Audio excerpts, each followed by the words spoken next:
Gustahin namin yung asawa kung may jowa na.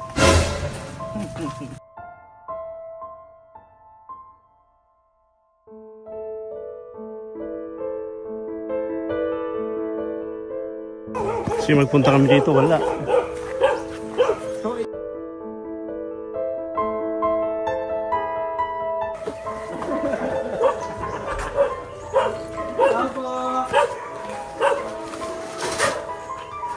Hello.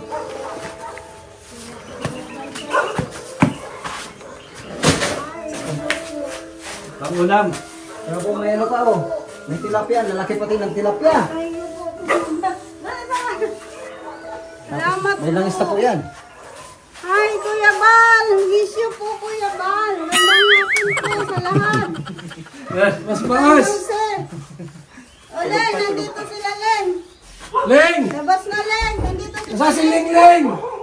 Dito si Pati, Len. Gusto na. Next week, yung pagkutiro ko doon sa akin na bigyan. Malipat dito ha. Hindi pagawa na. Next week.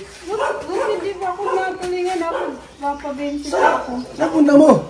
Papabensi pa ako, Kuya Bal. At papabasa ko mga result ko. Ano po? Bakit? Anong nangyari sa iyo? Ano ko po, baga Kuya Bal, yung bukol ko ay Balik? nagpa-check up ko nung ay tapos na ako laboratory ng may mammogram, ultrasound, tuda echo, CT scan. Ano nga po yung result, tapos babasa na yun ng doktor. So, sabi ng doktor, kailangan ko pa din talaga mag-chemo kasi pag hindi, babalik at babalik. Tapos uopera. Makakalabok kayo pag magpahimo ka. O wala buhok mo. Babalik na lang daw po yun. Hanggang nga ngayon yan, pati nalay, pati nakasakit. Dapat mapa-chemo ako, ay ano na kunin ko na yung result, papabasa ko na sa doktor. Ay, sakit man ng katawan ko Saan? panin. Maga? Kasi po, Malayo eh. sabi po ako doon nga babalik-balik. Isang linggo, isang busy. Pero nung nagkasakit kasi ako, kaya di ako pagad nakabalik. Karalagnat ako ng karasukan, mag-low blood. Inom na ako ng vitamins with iron sa kanyang Vitamins ka na vitamins para sigurado. Sa likod, may tanim baga ako mga kamuti. Kaya laga-laga ako kinakain. Tapos yung sabaw. Wala ba pito yung likod dyan? Wala pa po.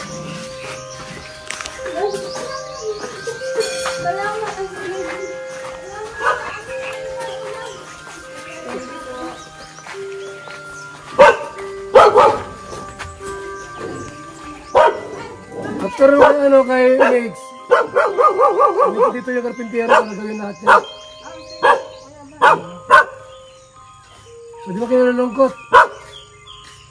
Hindi kayo nalungkot yan.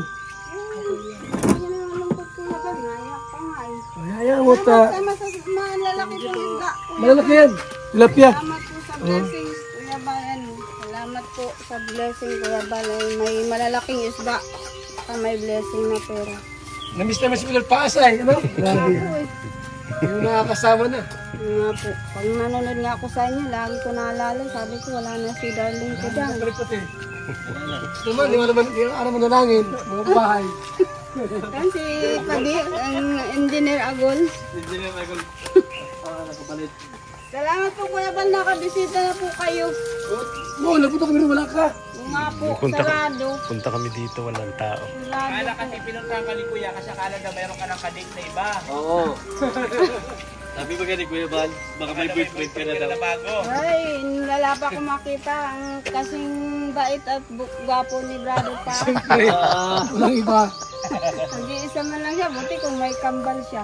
Kaya mo palitan yun. Hirap na. Tama na yan. Oo nga eh. Anak mo.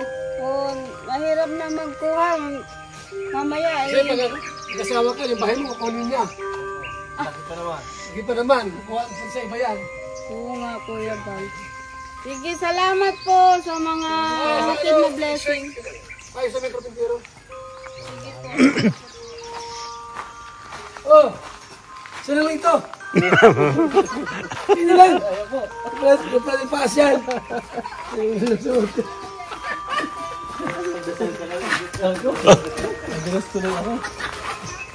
Brother o motor? Dapat ano mo kung anong naramdaman niya sa paas. Sa loob ng ilang araw, ano naramdaman niya yung sister? Wala ikaw ang din bilang. Ano naramdaman niya? Ano? Ay, may tatanong lang kami. Anong nararamdaman mo sa ngayon na wala, yung matagal nang wala si Brother Paz, mga ilang days na ano? Buwan na. Buwan na ako. Oo, 6 na buwan nga. Ay, ang hirap.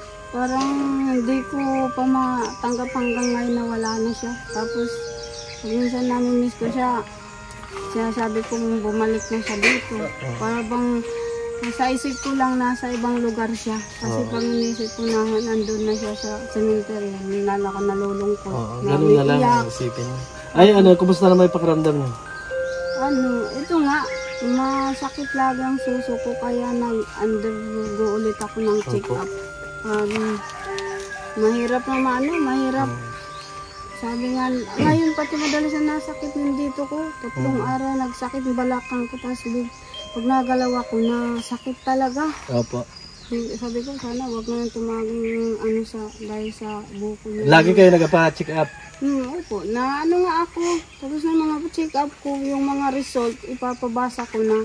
Dapat ngayon, ang check up kasi ng breast sa BMC, Martes, Merkulis, ay kahapon holiday daw doon.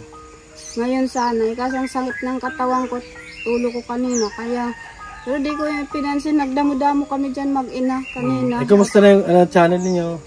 Ayun, yung kay Brother Paz, mahina na at di man regular nag-a-upload ang anak ko. Bira lang kami makapag-live. Kahit yung sa akin, i-upload dapat mag-upload din kayo kasi dyan yung maalala lagi si Brother Paz, yung kanyang mga message, yung kanyang mga inasabi sa live, yung kanyang mga ginagawa. Pinapanood ko lagi yung mga dati ng mga upload. Kasi kasariwaan pa yan kung sa bawat pagtulog mo parang nakatabi mo pa rin siya. Ganon, di ba? Kahit sa pagkikilos dito, hanggang ngayon parang lagi ko pa na siya. Nandiyan, nakaupo dyan sa balkon. Lalo pa ngayon, may nararamdaman kayo. Inaantabayan na naman kayo ng mga anak nyo sa pagka may nararamdaman ako kayo. Natulong na sila magawa sa bahay. Pagluto, pagsaing, paglabayin, nalaba nga yung binata ko kaya nakalabay yung aso. Pero naalala pa rin lagi niyo si Brother Paz. Sabi ko, mahirap man pala yung ganun na kasama mo 20 years kami sa Odion, 2021 na kami. Kahit bagay mag-asawa, minsan na nagkakabangayan, pero gano'n na talaga lang mag-asawa. Miss mo yung mga lahat na mabuting ginawa niya kaysa doon sa pangit.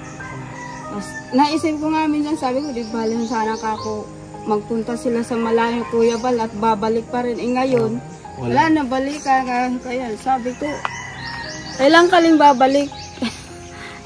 Sabi ko, namimiss na kita. So, minsan nga may time na parang niyakap niya ako, parang ang lamig. Tapos narinig ko, sabi niya, Miss you, Ling. Parang nagpaparamdam sa inyo. Oo, tapos sabi, Miss you, Ling. Sabi niya, sabi ko, miss you din. Sabi ko, saan ka na? So, parang ganun. Sabi niya, kasi malambing si Brother Paz kahit sa amin malambing si Brother Paz. Gabi-gabi na pati nun. Tapos ako lang yata dito. Malambing yun si Brother Paz. Nag-aaral ng 2 kong anak, madalas ako lang dito. Tapos pag miss ko siya, nagpapatugtog ako, pre ako. Yun nga, sabi ko, talagang ganun lang yata ang buhay.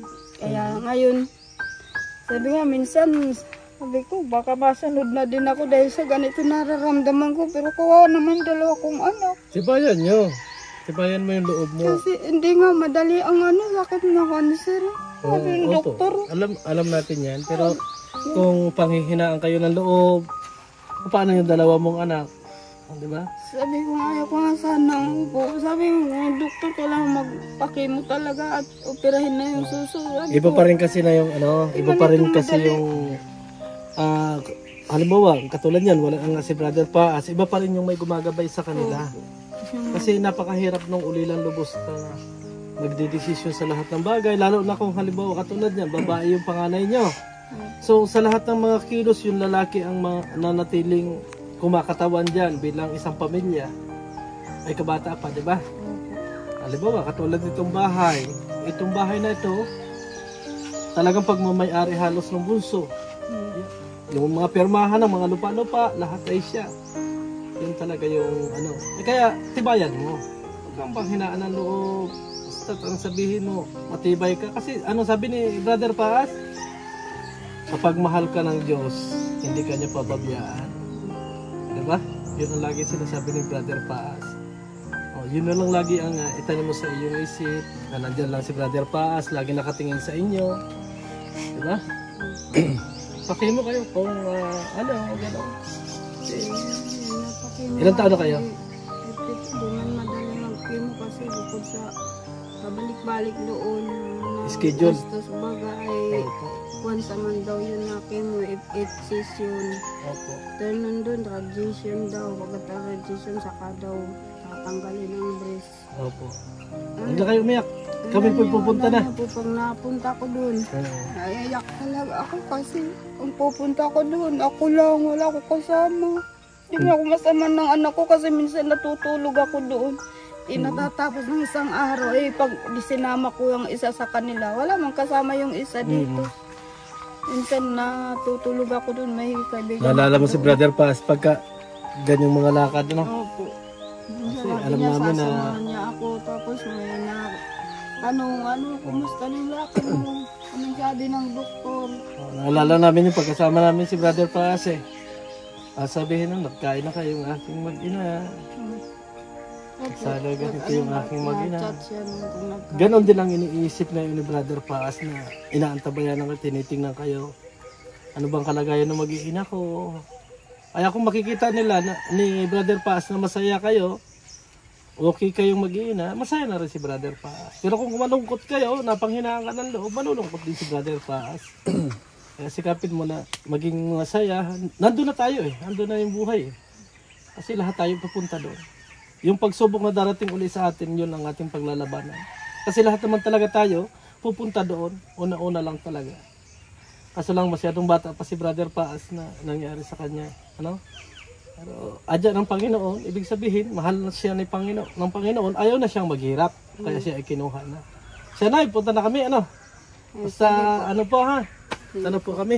Salamat Kuya Bal, Ate Ina, Kalinga Prab, sa inyo pong pamilya na laging naakalala sa amin at tumutulong, sumusuporta. At yan, nagbigay po kayo ng pinansyal at may isang sakong bigas at pang-ulam pa kompleto po. Kaya ang Diyos na po magpala po sa inyo ng mga sumusuporta po kay Kuya Bal at sa buong pamilya ng Matubang Family. Patuloy po natin silang isupport at patuloy na tulungan po sa mga adhikain ng buong Team Kalinga po. At salamat sa inyo pong lahat, maging sa mga viewers, sponsor, subscriber ni Brother Paas pa, Mrs. Paas PH, ang sweet girl po ng aming panganganap. Salamat Engineer Agol at nandyan po kayo. Namiss na kayo namin talaga pumunta at sorry na wala kami nung unang pagpunta. Punta kami dito, walang tao. Opo. Kaya salamat ng marami. Ang Diyos na pong laging magpala sa inyo at mag-iingat sa lahat ng mga mission niyo po. Tuwang-tuwa po kami ngayon at karating po kayo, nandito po kami. At daw talaga nasa Naga ako ngayon. Medyo nagsama lang din katawan ko kanina at ang sasakit. Itong ang balakan ko lagi ko Sige po, iniinda. palakas kayo. Tapos, Nga po eh. sige ate.